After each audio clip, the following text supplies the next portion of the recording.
உங்களை சந்திக்கிறது ஃபரீனா. பொதுவாக உங்களுக்கு ரொம்ப ரொம்ப பிடிச்ச படத்துக்கு நீங்கள் போகும்போது அந்த படத்தை பற்றி நிறைய விஷயங்களை தெரிஞ்சுக்கிறத விட அந்த படத்துக்கு பின்னாடி என்னென்னலாம் நடந்திருக்கோ அப்படின்னு தான் நீங்கள் யோசிப்பீங்க. ஸோ உங்களுக்கு ரொம்ப ரொம்ப பிடிச்ச படங்கள் பின்னாடி நடக்கிற படப்பூஜை, shooting spot, audio launch, team interview, cine trend, இப்படி பல சுவாரஸ்யமான விஷயங்களை சொல்ல போகிற நிகழ்ச்சி தான் இந்த Kollywood uncut.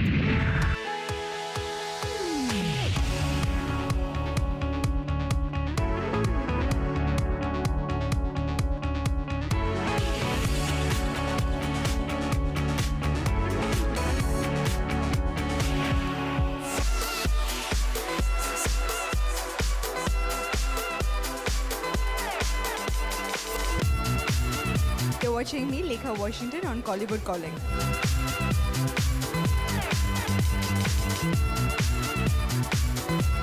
Hi everyone, this is Janani Iyer, and you're watching me on Collywood Calling.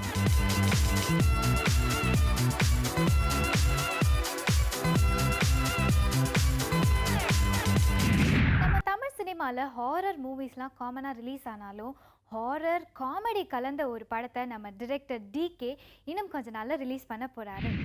இந்த யாம் இருக்க பயமே திரைப்படத்தில் நடிச்சிருக்கிறது நம்ம கிருஷ்ணா, ரூபா மஞ்சரி, ஓவியா. ஸோ இவங்கெல்லாம் சேர்ந்து ஒரு திகிலான படத்தை நம்மளுக்கு இன்னும் கொஞ்ச நாளில் கொடுக்க போகிறாங்க. 4 பாட்டு இருக்குது. பிரசாத்ன்றத மியூசிக் டைரக்டர், லிரிசிஸ்ட்டும் புதுசு ஸ்ரீகாந்த் வர்தன், அண்ட் ரொம்ப பியூட்டிஃபுல்லாக எழுதியிருக்காரு.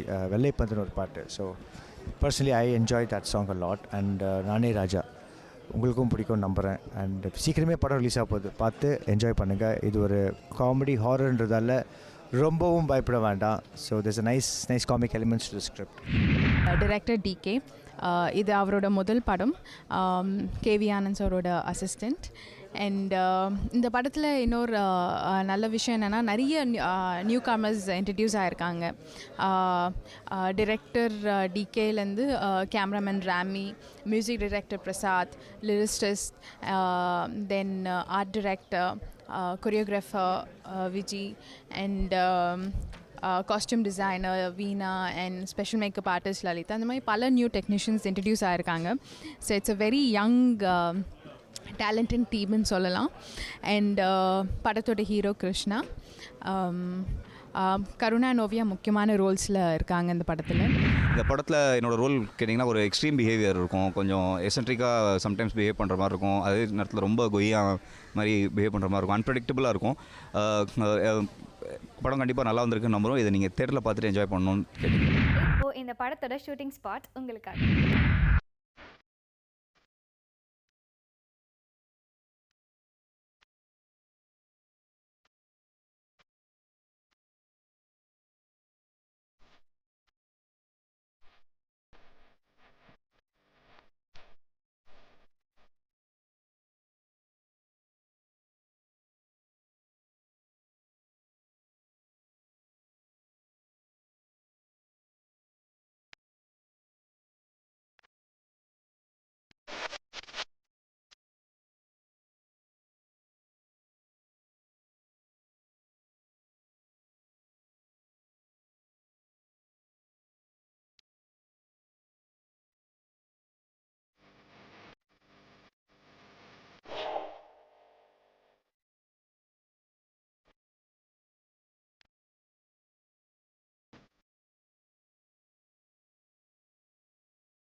நம்ம ஹீரோ கிருஷ்ணாவோட அண்ணன் விஷ்ணுவர்தன் எத்தனையோ படங்கள் எடுத்திருக்காரு. ஆனால் இது வரைக்கும் அவரோட தம்பியை அவர் படத்தில் ஹீரோவாக நடிக்க வச்சதே இல்லை. ஸோ இப்போ தான் எங்களுக்கு வந்து ரிசர்ச்லாம் பண்ணதில் ரீசெண்டாக ஒரு இன்ஃபர்மேஷன் கிடச்சிது. நம்ம கிருஷ்ணாவும் விஷ்ணுவர்தனும் சேர்ந்து ஒரு படம் பண்ண போகிறாங்களா.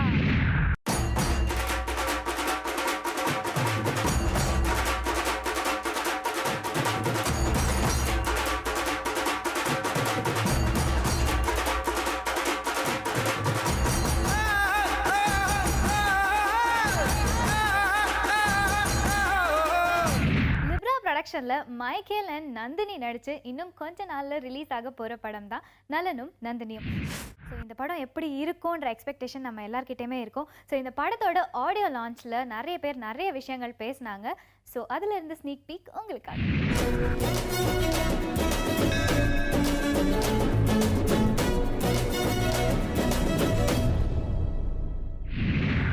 எப்போவுமே இந்த முதல் படம் பண்ணுற டைரக்டர் நம்பி நிச்சயமாக நீங்கள் சினிமாவுக்கு போகலாம். ஏன்னா அவங்ககிட்ட அவ்வளவும் சேர்த்து வச்சுருக்க அவ்வளோ திறமையை அந்த முதல் படத்தில் கொட்டியிருப்பாங்க.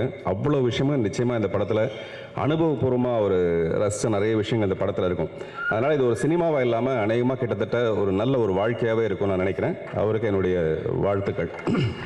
திரு ரவி தயாரிப்பாளர் முன்னாடி ஒரு படம் எடுத்தும் அதுக்கு அடுத்த படம் எடுக்கிறாருன்னா ரொம்ப தைரியசாலி. முதல்ல இல்லை மியூசிக் டைரக்டர் அஸ்வத்தை அறிமுகப்படுத்தும் போது நிறைய கைத்தட்டல். அப்போ பார்த்திபன் கேட்டார், என்ன இவ்வளோ கைத்தட்டல் அஸ்வத்துக்குன்னார். அவர் முன்னாடியே டியூன் பண்ணி வச்சிட்டார் சார் அப்படின்னு சொன்னேன். நீங்கள் ஒன்று நோட்டீஸ் பண்ணியிருப்பீங்க, இந்த படத்தோட ட்ரெய்லர் ஸ்டார்ட் பண்ணும்போது ஒரு டயலாக் வரும், என்னோடய கம்பெனிக்காக நான் ஏதாவது வித்தியாசமாக செஞ்சுக்கிட்டே இருப்பேன் அப்படின்னு. ஸோ அந்த வகையில் அவர் பண்ணுற ஒவ்வொரு படங்களுமே வந்து ரொம்ப டிஃப்ரெண்ட்டான ஸ்கிரிப்டை சூஸ் பண்ணி பண்ணிகிட்ருக்கார் ரவீந்தர் சார். இந்த புது இவங்களோட படம் நடிக்கிறப்போ அல்லது அவங்களோட ஒர்க் பண்ணுறப்போ ரொம்ப எக்ஸைட்டிங்காக இருக்கும். ஏன்னா நிறைய சுதந்திரம் இருக்கும், நம்ம நிறைய கற்றுக்கிறதுக்கு அவங்கள்ட்ட வசதிகள் இருக்கும். அந்த விதத்தில் நான் ஒரு சின்ன கேரக்டர் அந்த படத்தில் பண்ணியிருக்கேன். எல்லாராலையும் அது நிச்சயமாக ரசிக்கப்படும் அப்படின்னு நான் நம்புகிறேன். இந்த திரைப்படத்தில் 3 திரைப்படக் கல்லூரி மாணவர்கள் தங்களுடைய திறமைகளை இங்கே படைத்திருக்கிறார்கள். இயக்குனர் வெங்கடேசன், ஒளிப்பதிவாளர் நிசார், எடிட்டர் ஆலன். வெங்கடேசன் உண்மையிலே கொஞ்சம் வித்தியாசமானவர்னு தான் தோணுது. ஏன்னா நார்மலாக ஃபைனல் இயரில் மாணவனாக இருக்கும் பொழுது எதிர்காலம் என்னுடைய திறமைகளை கண்டுகொள்கின்ற தயாரிப்பாளர் கிடைப்பாரா அப்படின்னு ரொம்ப கொஞ்சம் பயத்தில் இருப்பாங்க. அப்புறம் ஒரு ஆண்டு கழித்து பார்த்தா கொஞ்சம் கண்ணெல்லாம் ஷைன் ஆகும், கொஞ்சம் சின்ன ஒரு தொப்பையெல்லாம் இருக்கும். என்னென்னா சார் ப்ராஜெக்ட் கிடச்சிருச்சுன்னு சொல்லுவாங்க. ஆனால் இவர் அப்படியே ரிவர்ஸாக இருக்கிறார். திரைப்படக் கல்லூரி வரும்போது கொஞ்சம் பிரைட்டாக இருந்தார், இப்போ பார்த்தா ஒல்லி ஆகிட்டார் படம் முடியும்போது. என்னடான்னு பார்த்தா தன்னுடைய எனர்ஜி ஃபுல்லாக இந்த ப்ராஜெக்ட்லேயே டோட்டலாக ஸ்பெண்ட் பண்ணியிருக்காருன்னு நினைக்கிறேன். நான் அப்புறம் இயக்குனர் அப்புறம் அஸ்வத் 3 பேர் வந்து ஒரு அவருடைய அலுவலக அறையில் வந்து ஒன்றாக உட்கார்ந்துருந்தோம். இந்த பாடல் எப்படியாவது இன்றைக்கி எழுதி முடிச்சிடணும் அப்படின்னு சொல்லிட்டு அஸ்வத் வந்து டியூனை வாசிச்சு காமிச்சார் எனக்கு. அப்போ தானா தன தன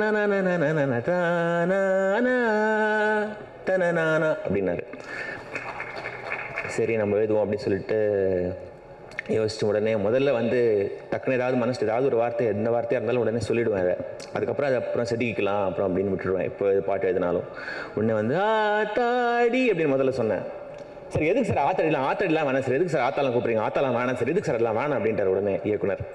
சரி நம்ம இன்னும் மறுபடியும் யோசிப்போம், சும்மா ஒரு ஃப்ளோவில் சொல்லிட்டேன் சார், நம்ம தொடர்ந்து யோசிப்போம் அப்படின்னு சொல்லிட்டு யோசிச்சு இதெல்லாமோ சொன்னேன். அப்புறம் வந்து அவருக்கு வந்து அது பிடித்தம் இல்லை. என்னடா அது அவருக்கு ரொம்ப யோசிச்சுலாம் சொல்கிறோமே, அவர் வந்து வேணாங்கிறாரே, பாடலையும் வந்து எழுதி முடிக்கணுமே அப்படின்னு ரொம்ப யோசிச்சுட்டே இருந்தேன். அப்புறம் அஸ்வத் வேறு பார்த்தியா மாட்டிக்கிட்டியா, நான் வந்து என்னுடைய வேலையை முடிச்சிட்டேனே, எனக்கு ஜாலி, நீ தான் பாட்டு எழுதி முடிக்கணும், உனக்கு தான் இப்போ கஷ்டம் அப்படின்னு சொல்லிட்டு ரொம்ப ஜாலியாக இருந்தார் அவர். சரின்னு சொல்லிட்டு தொடர்ந்து யோசிச்சுட்டே இருந்தேன். அப்புறம் திடீர்னு சும்மா அப்படியே முனகினேன், தூங்காம சார் இதான் this is what I want, இதான் சார் எனக்கு வேணும், தூங்காமல் சார் அந்த வார்த்தையை போடுங்க சார் அப்படின்னாரு. உடனே தூங்காமல் அப்புறம் என்ன போடுவீங்க அப்படின்னாரு. அது சொன்ன உடனே தூங்காம ஓகே, அப்புறம் அப்போ என்ன போடுறது, ஒன்று சுற்றி தெரியுற சூப்பர் சார் போடுங்க சார் அப்படின்னாரு. தூங்காமல் சொல்லிட்டீங்க, அப்போ அதுக்கு ரைமிங்காக ஏதாவது ஒன்று சொல்லணுமே அப்படின்னாரு. உடனே நீங்காம சூப்பர் சார் போடுங்க சார் அப்படின்னாரு. உடனே அப்படியே தொடர்ந்து ஒரு 2-3 மணி நேரத்தில் இந்த பாடல் எழுதி முடித்தோம். எனக்கு இந்த படத்தில் முதல்ல ஒரு 10 நாள் அப்படின்னு சொல்லி தான் கூப்பிட்டு போனாங்க. பார்த்தா 3 நாளே முடிச்சிட்டாங்க. என்ன தம்பி பர்ஃபார்மன்ஸ் சரியில்லையா, டக்குன்னு ஏற கட்டிட்டீங்க நம்மளை அப்படின்னு. இல்லை சார் தேவையான சீன்ஸ் எல்லாம் அவங்கள வச்சு நான் முடிச்சிட்டேன், 3 நாள் போதும் அப்படின்னாங்க. எனக்கு ஆக்சுவலாக காஸ்டியூம் போட்டாலே டயர்ட் ஆகிட்டார், அந்தளவுக்கு படப்படப்படன்னு முடிச்சிட்டாரு. பக்கா பிளானிங்காக பண்ணார் இந்த டேரக்டர் அப்படின்றத சொல்லணும். சாங்ஸ் நல்லா வந்திருக்கு, கண்டிப்பாக உங்கள் எல்லாருக்குமே பிடிக்கும். அஸ்வத்தை ரொம்ப ப்ரில்லியண்ட்டாக ஒர்க் பண்ணியிருக்காரு இந்த படத்தில்.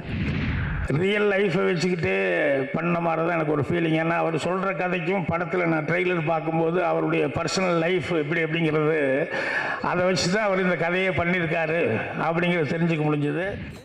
நலனும் நந்தினியும் பற்றி ஒரே ஒரு விஷயம் என்னென்னா, இந்த படம் இந்த படம்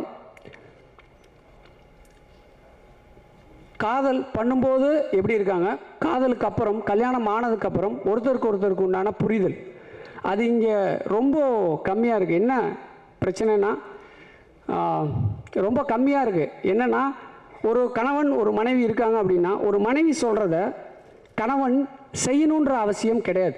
செய்யணும் அவள் சொல்லிட்டா நம்ம செஞ்சிடணும் அப்படின்ற அவசியம் கிடையாது. ஆனால் அவள் சொல்கிறத காது கொடுத்து கேட்கணும்.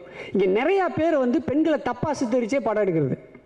அது என்னென்னா தப்பு. சினிமாலே வந்து பெண்களை தப்பாக சொல்கிறது, அவங்கள அடித்தா கைதட்டுறது, அவங்கள மிதித்தா கைதட்டுறது, இப்படியே தான் வந்து நடைமுறையில் இருக்குது. ஆனால் உண்மையிலே ஒரு விஷயம் என்னென்னா பெண்கள் வந்து ரொம்ப முக்கியமான ஒரு என்ன சொல்கிறது முக்கியமானவங்க நம்மளோட லைஃப்பில். அது ரொம்ப ரொம்ப முக்கியம். எல்லாத்தோட வாழ்க்கை எல்லாத்துக்கும் தெரியும். ஆனால் வந்து நம்ம சும்மா மேலோட்டமாக நம்ம சொல்லிக்கிறோம். பெண்கள் ரொம்ப ரொம்ப இந்த படம் ஆண் சார்ந்த இந்த சமூகத்தில் நாம் வந்து இந்த படம் வந்து ஒரு பெண் சார்ந்து எடுத்திருக்கேன் இந்த படத்தை.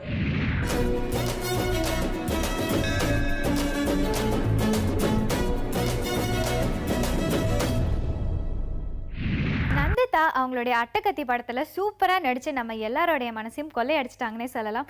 ஸோ அதை விட சூப்பராக நலனும் நந்தினியும் படத்தில் நடிச்சிருக்காங்க. அண்ட் இந்த படத்தோட ஹீரோ மைக்கேல் இன்னொரு படம் புக் ஆகி அதையும் அவர் நடித்து முடிச்சிட்டாரு. எத்தனை படம் பண்ணாலுமே எல்லாருக்குமே அவங்களுடைய ஃபர்ஸ்ட் படம் ரொம்பவே பெட்டான படமாக இருக்கும். ஸோ இந்த படத்துலேருந்து இன்னும் நிறைய விஷயங்கள் உங்களுக்காகவே.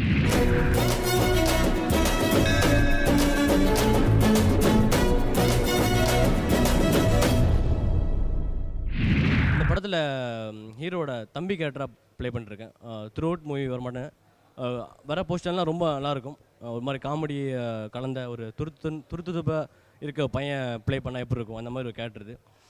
அந்த கேரக்டர் படம் பார்க்கும்போது உங்களுக்கு எல்லாருக்குமே ரொம்ப பிடிக்கும். இந்த படத்தில் என்னுடைய கேரக்டர் பார்த்தீங்கன்னா நான் ஒரு பெரிய மெச்சூர்ட் கேரக்டர் பண்ணியிருக்கேன். தாய்மாமன், ஹீரோவுக்கு தாய்மாமனாக பண்ணியிருக்கேன். ஜெயபிரகாஷ் சாருக்கு தம்பி. அண்ணன் மேலே யாராவது ஒருத்தவங்க ஏதாவது சொன்னால் கூட உடனே அடிச்சிடுவேன். அந்த அளவுக்கு ஒரு பாசமான ஒரு தம்பியாக பண்ணியிருக்கேன். ரொம்ப சந்தோஷமாக இருக்குது. நீங்கள் படம் பார்க்கும்போதே தெரியும், இந்த மாதிரி நிறைய தம்பிங்க, நிறைய அண்ணன் தம்பி, அக்கா தம்பி பாசங்கள் இருக்கும். அந்த மாதிரி ஒரு அதை பிரதிபலிக்கிறமான ஒரு படமாக இருக்கும். அந்த கேரக்டரில் நான் நடிச்சது ரொம்ப சந்தோஷப்படுறேன். நிறைய பெரிய சிங்கர்ஸ் ரெக்கார்ட் பண்ணோம், பெரிய மியூசிஷியன்ஸ், டெக்னீஷியன்ஸ், லிரிசிஸ்ட் எல்லாருமே ரெக்கார்ட் பண்ணோம். படம் எங்களோட சாட்டிஸ்ஃபேக்ஷனுக்கு வந்திருக்கு. உங்களோட ரெஸ்பான்ஸ்க்காக நாங்கள் வெயிட்டிங். நீங்கள் வந்திருக்கிறது வந்து நலனும் நந்தினியும்கான இசை வெளியீட்டு விழா. இந்த படம் ஒரு முற்றிலும் ஒரு ஃபேண்டாஸ்டிக்கான கமர்ஷியல் ஃபேமிலி என்டர்டெயின்மெண்ட் மூவி. இந்த படம் நிச்சயம் உங்கள் எல்லாரையும் அதிக அளவில் ஒரு ஃபேமிலி என்டர்டெயின்மெண்ட் மூவின்றதை என்கேஜ் பண்ணோம். மோரோவர் இந்த படத்தில் எல்லா பாடலுமே நல்லபடியாக வந்திருக்குது. அஸ்வத் இந்த படத்தோட மியூசிக் டைரக்டர். இந்த படத்தில் தான் இன்ட்ரடியூஸ் ஆகிறாரு. ஒரு புது மியூசிக் டைரக்டர் மாதிரி அப்படிலாம் கிடையாது. Is very experience. அந்த மாதிரி தான் எல்லா பாடலுமே வந்திருக்குது. கண்டிப்பாக எல்லாருக்கும் இந்த சாங்ஸ் எல்லாம் பிடிக்கும். கூடிய சீக்கிரம் உங்களெல்லாம் தியேட்டர்ஸில் வந்து மீட் பண்ணுறோம். தேங்க்யூ.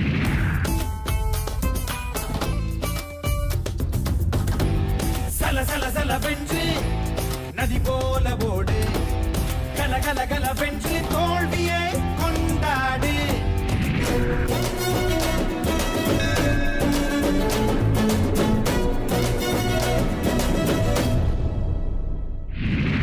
இன்னைக்கு காலிவுட் அன்கட்ல நிறைய காசிப்ஸ் இன்ஃபர்மேஷன்லாம் நீங்கள் தெரிஞ்சிருப்பீங்க.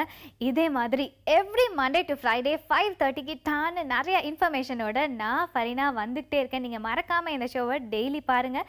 ஸோ இதே மாதிரி அடுத்த காலிவுட் அன்கட்ல சந்திக்கிற வரைக்கும் உங்களிடமிருந்து விடை பெறுவது ஃபரீனா. By by.